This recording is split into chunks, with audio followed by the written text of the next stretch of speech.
In 1971, a U.S. president made a decision on a Sunday night that changed money forever. He didn't ask Congress, he didn't hold a vote, he just ended something. And most people alive today have no idea it even happened. But you feel it every time you check a price tag, every time your salary stays the same while rent goes up, every time someone tells you the economy is doing great while your grocery bill says otherwise. Because here's the thing about currency, it's not what you think it is. And once you see how it actually works, you can't unsee it. Let's start with a simple question. What is a dollar? Not philosophically, not metaphorically. What is it? You might say it's worth $1, which is true, but also means nothing. That's like saying a meter is a meter long. Technically correct, completely useless. You might say it's backed by the government. Also true, but backed by what? Trust? Tax revenue? The military? All of the above? Or maybe you think it's just worth whatever people agree it's worth. And if that last one made you uncomfortable, good,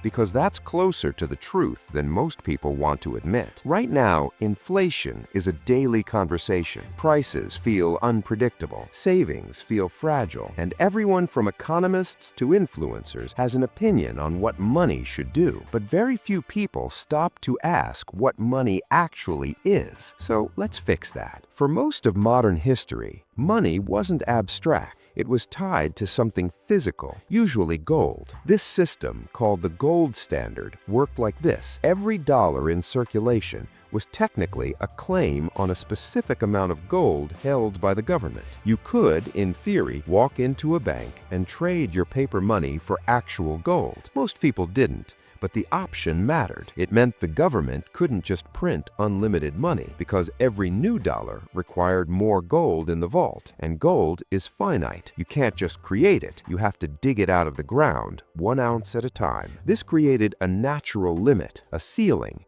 a tether to reality. It also created problems because economies grow, populations expand, businesses need cash to operate, and when your money supply is tied to how much shiny metal you've managed to stockpile, things get rigid. During the Great Depression, this rigidity became a disaster. Countries couldn't inject money into their economies fast enough because they were locked to gold. Deflation spiraled, unemployment exploded. So countries started cheating. They stopped letting people exchange paper for gold. They fiddled with the conversion rates. They bent the rules until the system barely resembled the original idea. And then, in 1971, President Nixon did something radical. He ended it completely. No more gold backing, no more convertibility. The dollar would now be worth whatever the dollar was worth. That's it. That's the system. And we've been living in it ever since. This is fiat currency. Fiat from the Latin, meaning let it be done, as in the government says this paper is money, so it is. No gold, no silver, no wheat, no oil, no anything, just a promise. And before you think that sounds insane, consider this. It actually works, not because of magic, not because of ignorance, but because of something much simpler: consensus. You believe a dollar is worth $1 because your landlord believes it. Your landlord believes it because the grocery store believes it. The grocery store believes it because their suppliers believe it. It's a chain, and as long as no one breaks the chain, the system holds. The advantage here is flexibility. Governments can now manage the money supply based on economic conditions. Recession? Print more. Inflation rising? Pull some back. In theory, this allows for smoother growth and fewer catastrophic crashes. In theory. But there's a flip side. Because if money is just belief, then the system depends entirely on trust. Trust that the government won't print too much. Trust that the currency will hold its value. Trust that the people managing this system know what they're doing. And historically, that trust gets tested a lot. Uncomfortable. When a government prints more money, that money doesn't appear in a vacuum. It enters an economy that already has a certain number of dollars, chasing a certain number of goods. Add more dollars, same amount of goods, prices go up. This is inflation. And it's not some mysterious force.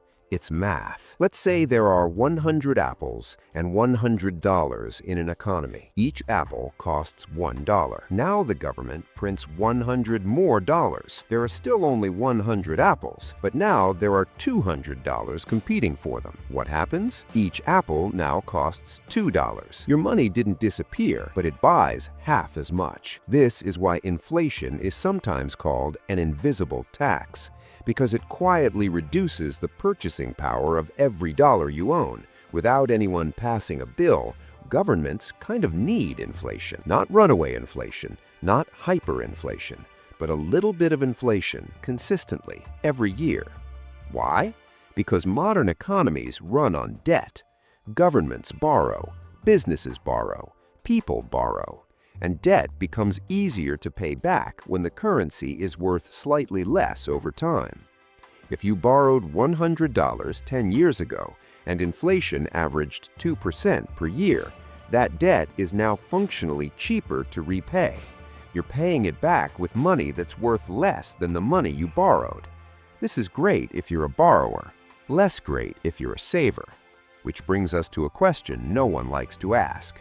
Who benefits from inflation? Well, we've established that a currency's value is mostly belief, and that belief can be gently eroded by inflation. But belief isn't random. It's shaped by perception, by comparison, by what economists call relative value. Think of it like this. You don't evaluate the dollar in isolation. You evaluate it against other currencies. Is the euro stronger? Is the yen weaker? How does the dollar stack up? This is why exchange rates exist and why they fluctuate. If the US economy looks strong, people want dollars. Demand goes up. The dollar strengthens. If the US starts printing money aggressively, or if inflation spikes, or if political instability rises, people lose confidence. They sell dollars. The currency weakens. Currency value, then, is a bit like a beauty contest, not based on objective beauty, but on how attractive you are compared to everyone else on stage. And right now, the contest is crowded. You've got the dollar, still the world's reserve currency, the euro, representing a massive economic bloc, the yuan, backed by China's industrial power, the yen, the pound, dozens of others, all competing, all trying to maintain confidence. And here's the twist. Sometimes a weak currency is actually useful. If your currency is cheaper, your exports become more competitive. Other countries can buy your goods for less. Your economy gets a boost. So countries sometimes deliberately weaken their own currency. Not catastrophically, just enough to tilt the playing field. This is called currency manipulation, and it happens more often than you think, which raises an important point. Currency isn't neutral. It's not just a tool, it's policy. Every decision about how much to print, when to print it, who gets access first, what interest rates to set, those are political choices. Choices with winners and losers. When a central bank lowers interest rates, it makes borrowing cheaper. Great for businesses and homeowners, terrible for savers who watch their interest income evaporate. When a government runs a deficit and prints money to cover it, it shifts wealth, not through taxes, which are visible and debated, but through inflation, which is quiet and diffuse. The people closest to the new money, governments, banks, large institutions, get to spend it before prices rise. They benefit. The people furthest from it, workers, retirees, savers, watch their purchasing power erode. They lose. This is called the Cantillon effect, named after an 18th century economist who noticed that inflation doesn't affect everyone equally. It flows through an economy like a wave, benefiting those at the front and soaking those at the back. And here's the part that's hard to accept. This isn't a bug, it's a feature. Modern monetary systems are designed to be flexible, to respond to crises, to stimulate growth. But flexibility means discretion, and discretion means power. The power to decide who gets relief and who doesn't, who gets cheap loans and who pays full price, whose debts get inflated away and whose savings get quietly drained. You don't vote on this.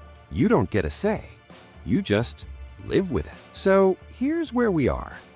Money isn't backed by gold, it's backed by belief. That belief is managed by central banks and governments who control the supply, the price, and the flow.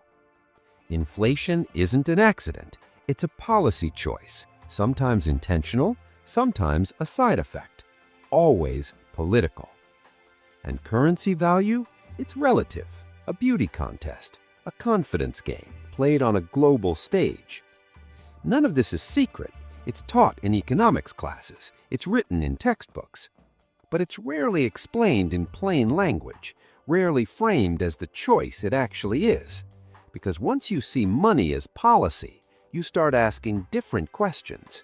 Not what is inflation, but who benefits from inflation. Not why is my currency worth this much, but who decided that and why. Not how does money work, but who controls it. And those questions don't have clean answers. They have trade-offs, compromises, competing interests, which is fine, that's how systems work, but maybe it's worth knowing. Because the next time someone tells you the economy is doing great, or that your savings are safe, or that inflation is temporary, you'll know what they're really saying. They're asking you to believe, and belief, as it turns out, is the only thing holding this whole thing together.